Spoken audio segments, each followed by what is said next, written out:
9 class की biology से lecture number 2 है। चैप्टर हमने न्यूट्रिशन को स्टार्ट किया हुआ था। कल हमने इसके 2 क्वेश्चंस देखे थे, what is difference between nutrients and nutrition, और जो सेकंड है हमारे पास वो है कि what is difference between autotroph और हेटरोट्रॉप। इसको हमने कल स्टडी किया था। आज इसी चैप्टर का 3rd क्वेश्चन है हमारे पास, लेकिन वो क्वेश्चन जिस टॉपिक से रिलेटेड है वो है mineral nutrition in plant.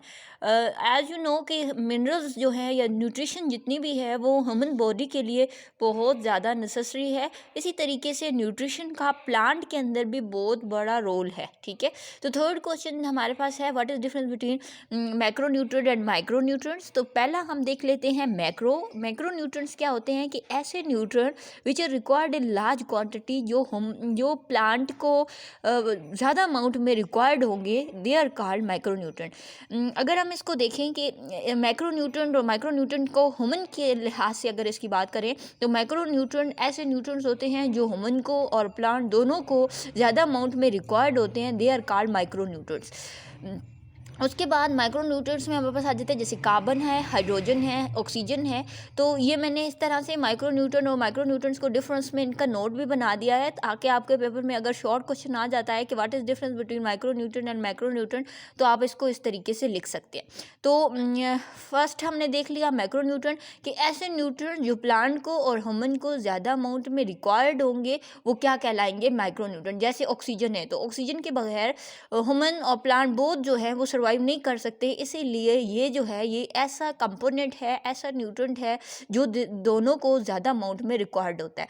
Next जो है वो हमारे पास माइक्रो न्यूट्रिएंट है। तो ऐसे न्यूट्रिएंट, माइक्रो मीन स्मॉल्स, तो ऐसे न्यूट्रिएंट जो ह्यूमन बॉडी को और प्लांट को स्मॉल अमाउंट में रिक्वायर्ड होते हैं, they are called micro nutrient such as iron, boron, zinc. ठीक है, तो ये न्यूट्रिएंट जो है वो ह्यूमन बॉडी को थोड़ी अमाउंट में चाहिए होंगे, लेकिन ये नहीं कि इन न्यूट्रिएंट्स को बिल्कुल कोई ले ही नहीं, लेकिन इनका इनटेक करना भी स्मॉल क्वांटिटी में ह्यूमन बॉडी के लिए और प्लांट बॉडी के लिए बहुत ज़्यादा क्या है, नेसेसरी है। ठीक है, उसके बाद हम देख लेते हैं कि अगर इन माइक्रो न्यूट्रिएंट और माइक्रो न्यूट्रिएंट की एग्जांपल की बात करें तो यहाँ पे हमारे पास बुक में टेबल में कुछ माइक्रो न्यूट्रिएंट और माइक्रो न्यूट्रिएंट दे दिए गए हैं।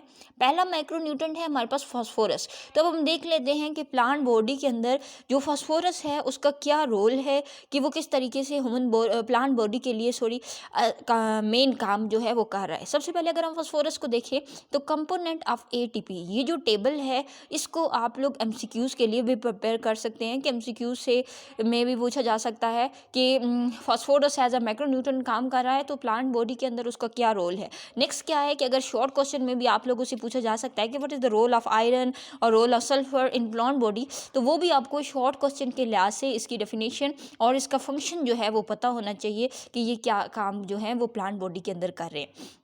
सबसे पहले अगर हम फास्फोरस को देखें तो फास्फोरस जो है एटीपी का कंपोनेंट है, यानी प्लांट बॉडी को जो एनर्जी है वो किससे मिलती है, फास्फोरस से। न्यूक्लिक एसिड, कोएंजाइम, यानी इन तमाम चीज़ों का वो क्या है, एक मेजर कंपोनेंट है। ठीक है, necessary for seed germination, plant के अंदर जो सीड जर्मिनेशन है वो भी फास्फोरस की वजह से हो रही है। यानी अगर प्लांट बॉडी में as a micro nutrient phosphorus present होगा तो ही क्या होगा कि उसके अच्छे तरीके से सीड जो होंगे वो अर्ली और जर्मिनेट हो सकेंगे। नेक्स्ट जो है जो फोटोसिंथेसिस का प्रोसेस है वो भी फास्फोरस की वजह से हो रहा है। और प्रोटीन फॉर्मेशन, प्लांट के अंदर जो प्रोटीन फॉर्मेशन होती है वो भी किस वजह से हो रही है, फास्फोरस की वजह से। नेक्स्ट जो हमारे पास थिंग है वो है पोटाशियम। पोटाशियम क्या करता है, स्टोमा की ओपनिंग और क्लोजिंग को रेगुलेट करता है। स्टोमा की ओपनिंग एंड क्लोजिंग का मतलब क्या है कि आप सबको पता है कि ये जो प्लांट बॉडी है बेटे उसमें गार्ड सेल प्रेजेंट होते हैं जो वाटर की ट्रांसपायरेशन का प्रोसेस जो होता है, पानी का पौधे से लॉस होने का प्रोसेस जो है वो कंट्रोल करता है। तो स्टोमा के अंदर स्टोमा को रेगुलेट करवाने में जो मदद देगा वो क्या देगा, पोटाशियम देगा। उसके बाद reduce the water loss from leaf, leave से पानी के लॉस को क्या करता है, कम करता है। अब इसका मतलब क्या है कि प्लांट की बॉडी से वाटर तो लॉस होती है जो उसके लिए एक मेजर है प्रोसेस, बट ज़्यादा अमाउंट में वाटर का लॉस करना पौधे के लिए नुकसानदेह है, इसलिए जो है वो पोटाशियम जो है वो उसकी रेगुलेशन को क्या कर रहा है, मेंटेन कर रहा है। नेक्स्ट जो है वो हमारे पास क्या है, सल्फ़र। सल्फ़र क्या बनाता है, प्रोटीन, वाइटामिन एंड एंजाइम। जिस तरह ह्यूमन बॉडी में प्रोटीन, वाइटामिन या एंजाइम अपना काम परफॉर्म करते हैं, जैसे एंजाइम जो है वो मेटाबॉलिज्म का प्रोसेस परफॉर्म कर रहा है। विटामिन जो है वो बहुत सारी अमाउंट में विटामिन ए और इस तरह ह्यूमन बॉडी में प्रेजेंट है। तो इसी तरीके से बच्चे प्लांट के अंदर भी हमारे पास डिफरेंट तरह के प्रोटीन्स होते हैं, विटामिन होते हैं, एंजाइम्स होते हैं जो उनकी बॉडी के लिए, उनकी ग्रोथ के लिए बहुत ज़्यादा असेंशियल होते हैं। नेक्स्ट जो है कैल्शियम है। कैल्शियम क्या करता है? एंजाइम्स को एक्टिवेट करता है। एंजाइम को एक्टिवेट करने का मतलब कि जो भी एंजाइम है अगर वो स्टिमुलेट नहीं है या वो वर्क नहीं कर रहा तो उसको एक्टिवेट करवाने में हमारे पास कौन काम करेगा? कैल्शियम काम करेगा। Is the structural component of cell wall. Plant के बाहर जो सेल वॉल है, सेल वॉल को का स्ट्रक्चरल कंपोनेंट भी है कैल्शियम। उसके बाद influence the water movement, water को इन्फ्लुएंस करवाता है ताकि वो प्लांट बॉडी में क्या कर सके? मूव कर सके। नेक्स्ट हम देख लेते हैं, थोड़ा सा माइक्रो न्यूट्रिएंट्स बताए हुए हैं इन्होंने यहाँ पे कुछ। तो इनमें सबसे पहला है आयरन। आयरन क्या काम करता है? अब ये रिक्वायर्ड स्मॉल अमाउंट में होते हैं लेकिन ये भी लेना इसलिए ज़रूरी है कि कुछ ना कुछ ये काम जो है वो ह्यूमन बॉडी प्लांट बॉडी के अंदर जो है वो परफॉर्म करते हैं।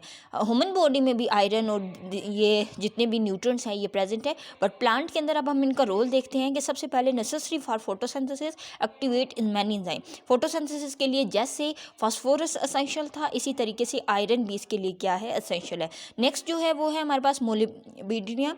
मोलिब्डेनम क्या काम करता है? एंजाइम का कंपोनेंट है। उसके बाद nitrates, reduce nitrate to ammonia important in building of amino acid. जैसे कि आपको पता है कि अमाइनो एसिड के मिलने से हमारे पास क्या बनते हैं? प्रोटीन बनते हैं, ठीक है। लेकिन उससे पहले अमाइनो एसिड की फॉर्मेशन होना बहुत ज़रूरी है, जिसके अंदर हमारे पास मोलिब्डेनम जो है वो काम कर रहा है। नेक्स्ट यहाँ पर एक और है, that reduce nitrate to ammonia, ठीक है। नाइट्रेट टू अमोनिया, आपको पता है कि नाइट्रोजन जो है वो एयर के अंदर 78% प्रेजेंट है, लेकिन डायरेक्टली वो प्लांट बॉडी के अंदर ऑब्जॉर्ब नहीं होती। तो उस बॉडी प्लांट बॉडी में वो किस तरह से जाती है? थ्रू बैक्टीरिया से नाइट्रेट की फॉर्मेशन में या अमोनिया की तरह। तो ये क्या करता है? उस नाइट्रेट को कम करने में मदद देता है। यानी हम प्लांट बॉडी के अंदर डायरेक्टली नाइट्रोजन तो नहीं जा रही, लेकिन प्लांट बॉडी के अंदर जो नाइट्रेट्स जा रहे हैं उसकी पौधे की जड़ों से, क्योंकि फॉर एग्जांपल हम देख लेते हैं कि कोई भी प्लांट है तो वो नाइट्रोजन को इस हवा से नहीं लेगा, वो नाइट्रोजन को बैक्टीरिया, ज़मीन के अंदर बैक्टीरिया होंगे, वो उस नाइट्रोजन को नाइट्रेट्स में कन्वर्ट करेंगे और तो उस प्लांट बॉडी के अंदर ये मूव करेगी। लेकिन नाइट्रेट्स का अमोनिया में भी इस प्रोसेस में कन्वर्जन है, या आप लोगों का 10th में नाइट्रोजन साइकिल जो है वो भी हम किसी वीडियो में डिस्कस करेंगे। तो इसमें नाइट्रेट्स को ये क्या कम करने में मदद देता है, ठीक है। उसके बाद है boron, important in sugar transport, cell division, synthesis of certain enzyme, enzyme को सिंथेसाइज करवा रहा है। सेल डिवीजन आप लोग माइटोसिस मायोसिस का प्रोसेस पढ़ रहे हैं, ठीक है, उसमें ये करता है। उसके बाद शुगर को ट्रांसपोर्ट, जैसे कि प्लांट बॉडी में सक्रोज और ग्लूकोज, शुगर आपको पता है ह्यूमन बॉडी के लिए ज़रूरी है। एज अ प्लांट बॉडी में हमारे पास ग्लूकोज प्रेजेंट होती है, ठीक है, या वो प्लांट बॉडी की जो फूड है उसमें सक्रोज का कंपोनेंट होता है। तो वो दोनों शुगर का ये क्या करता है? शुगर को पूरी बॉडी में ट्रांसपोर्ट करवाने में मदद देता है। उसके बाद कॉपर है। कॉपर क्या कर रहा है? कंपोनेंट ऑफ सर्वल एंजाइम है। उसके बाद मैग्नीज है, involve in enzyme activity for photosynthesis, respiration and nitrogen metabolism. Manganese भी एंजाइम्स का ही परफॉर्म करवा रहा है। उसके बाद रिस्पायरेशन, उसके बाद नाइट्रोजन मेटाबॉलिज्म, नाइट्रोजन को मेंटेन करना, ये नाइट्रोजन का मेटाबॉलिज्म अभी मैं आप लोगों को बता चुकी हूँ। उसके बाद जिंक है, लार्ज अमाउंट में रिक्वायर्ड है एंजाइम के फंक्शनिंग के लिए। क्लोरीन है, ऑस्मोसिस करने में मदद देता है। ऑस्मोसिस भी आप चैप्टर 4 में पढ़ कर आए हुए हैं कि प्लांट बॉडी से वाटर का कन्वर्ट होना, ठीक है, from higher potential to lower potential की तरफ, ठीक है। तो higher concentration to lower concentration, तो उसमें आप लोगों ने 3 तरह के वो हाइपरटोनिक ये देखे थे। तो अब जो ऑस्मोसिस का एक्चुअली में प्रोसेस होता है वो क्लोरीन की मदद से, क्लोरीन उसमें इन्वॉल्व होकर ऑस्मोसिस के प्रोसेस को ठीक तरह से परफॉर्म करवाने में मदद देता है। नेक्स्ट है निकल, ठीक है, निकल भी क्या काम कर रहा है? नाइट्रोजन मेटाबॉलिज्म को मेंटेन कर रहा है।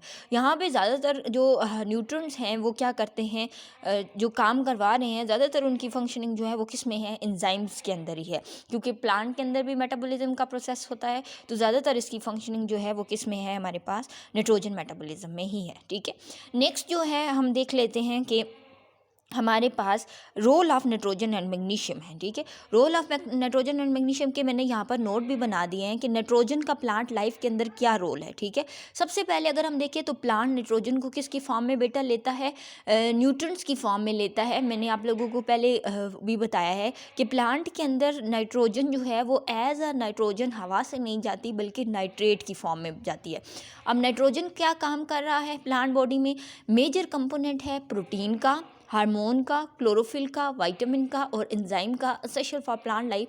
कि नाइट्रोजन प्रोटीन में भी बनाने में मदद देता है, हार्मोन्स में भी परफॉर्म कर रहा है, उसके बाद क्लोरोफिल का भी कंपोनेंट है, प्लांट में विटामिन भी परफॉर्म कर रहे हैं, एंजाइम भी परफॉर्म कर रहा है। तो अब अगर रोल ऑफ नाइट्रोजन शॉर्ट में आ जाता है तो आपको उस तरीके से उसका रोल जो है वो लिख सकते हैं कि ये इन तमाम चीज़ों का क्या है, मेजर कंपोनेंट है।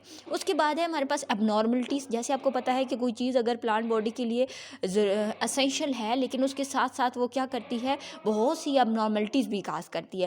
कि अगर नाइट्रोजन को कोई प्लांट जो है वो ज़्यादा ले लेता है, ठीक है, टू मच नाइट्रोजन किसी प्लांट बॉडी में हो जाती है तो उससे क्या होती है कि फ्लावरिंग डिले हो जाती है या फ्रूट। जैसे आपने बहुत सारे दरख्त देखे होंगे कि वो होते हैं लेकिन उनकी फ्रूटनिंग या उनकी फ्लावरिंग जो होती है वो प्रोसीड नहीं होती। तो उसकी बेसिक वजह क्या होती है कि उनमें नाइट्रोजन जो है वो हमारे पास ज़्यादा अमाउंट में प्रेजेंट होती है। नेक्स्ट जो है वो है deficiencies of nitrogen can reduce yield, cause yellowing of leaf and stunt growth.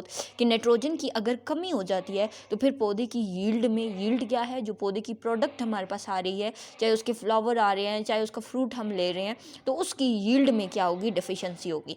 उसके बाद काज येल्विंग ऑफ लीफ पत्ते की येलो होना शुरू हो जाएंगे अगर उसमें नाइट्रोजन नहीं होगी। और तीसरी बात क्या है कि पौधे की जो ग्रोथ होगी वो स्टंट हो जाएगी, रुक जाएगी। ठीक है, नेक्स्ट जो हमारे पास आ जाता है बच्चे वो है रोल ऑफ मैग्नीशियम। ठीक है, मैग्नीशियम जो है वो क्या रोल परफॉर्म करता है, मैग्नीशियम जो है इसी तरीके से शॉर्ट क्वेश्चन में आपसे पूछा जा सकता है कि what is the role of magnesium. ठीक है, तो मैग्नीशियम जो है वो स्ट्रक्चरल कंपोनेंट है। ठीक है, किसका, क्लोरोफिल का। आपको पता है कि प्लांट के लिए क्लोरोफिल इज़ द मेन जो है वो प्रोडक्ट है, क्योंकि पत्ते के अंदर ग्रीन उसका कलर क्लोरोफिल की वजह से आ रहा है। तो बेसिकली प्लांट का मेन कंपोनेंट क्लोरोफिल ही है, लेकिन मैग्नीशियम जो है वो क्या है, क्लोरोफिल का ही मेन कंपोनेंट है। ये क्या करता है, it is also necessary for function of plant enzyme to produce carbohydrate, sugar and fat. ये इसका फंक्शन अगर आप देखेंगे कि क्या रोल परफॉर्म कर रहा है, तो प्लांट के एंजाइम्स को करवाता है एक्टिवेट। दूसरी क्या है कि प्लांट के अंदर कार्बोहाइड्रेट को, शुगर को, फैट को प्रोड्यूस करवाने में मदद देता है। उसके बाद फ्रूट और जो नट फॉर्मेशन होती है किसी भी पौधे के अंदर, फ्रूट फॉर्मेशन के अंदर मैग्नीशियम, जैसे कि हमारे पास नाइट्रोजन भी काम कर रहा था, इसी तरीके से नाइट्रोजन जो हमारे पास है, मैग्नीशियम है, वो भी एक इम्पॉर्टेंट रोल प्ले करता है। यानी फ्रूट की फॉर्मेशन होनी होती है, नट की फॉर्मेशन अगर होती है, तो अगर किसी भी प्लांट के अंदर मैग्नीशियम प्रॉपर अमाउंट में प्रेजेंट है तो ये चीज़ें जल्दी जो हैं वो उसमें प्रोड्यूस हो जाती है। उसके बाद सीड की जर्मिनेशन में भी क्या करता है, मैग्नीशियम जो है वो अपना रोल प्ले कर रहा है। अब अगर हम नॉर्मलिटीज़ को देखते हैं तो इसकी अब नॉर्मलिटीज़ क्या होगी कि yellowing of leave and wilting of leave, के पौधों से पत्तों का येलो हो जाना किसकी है, डिफिशिएंसी ऑफ नाइट्रोजन, मैग्नीशियम की सबसे बड़ी बात है। और दूसरी बात क्या है, विल्टिंग यानी पत्तों का मुड़ जाना, टूट जाना या ब्रेक डाउन हो जाना, वो भी क्या है, मैग्नीशियम की डिफिशिएंसी की वजह से होता है। यानी अगर प्लांट के अंदर नाइट्रोजन और मैग्नीशियम प्रॉपर अमाउंट में प्रेजेंट है, ठीक है, तो वो उसकी ग्रोथ को ठीक करने में मदद देगा। लेकिन अगर इनकी डेफिशिएंसी हो रही है तो उसकी वजह से हमने कुछ अब नॉर्मलिटीज़ देखी, जैसे कि मैग्नीशियम की वजह से येल्विंग और विल्टिंग हो रही है, जबकि दूसरी येल्विंग ऑफ लीफ नाइट्रोजन की वजह से भी हो रही है, और दूसरी क्या है कि नाइट्रोजन की वजह से उसकी ग्रोथ जो हो रही है वो क्या हो रही है, स्टंट हो रही है। तो ये जो था ये आप लोगों का रोल ऑफ नाइट्रोजन और मैग्नीशियम था, किसमें, प्लांट बॉडी में या प्लांट के अकॉर्डिंग ये दोनों न्यूट्रंट्स जो हैं, मिनरल्स न्यूट्रंट जो हैं, ये क्या रोल जो है वो परफॉर्म कर रहे हैं।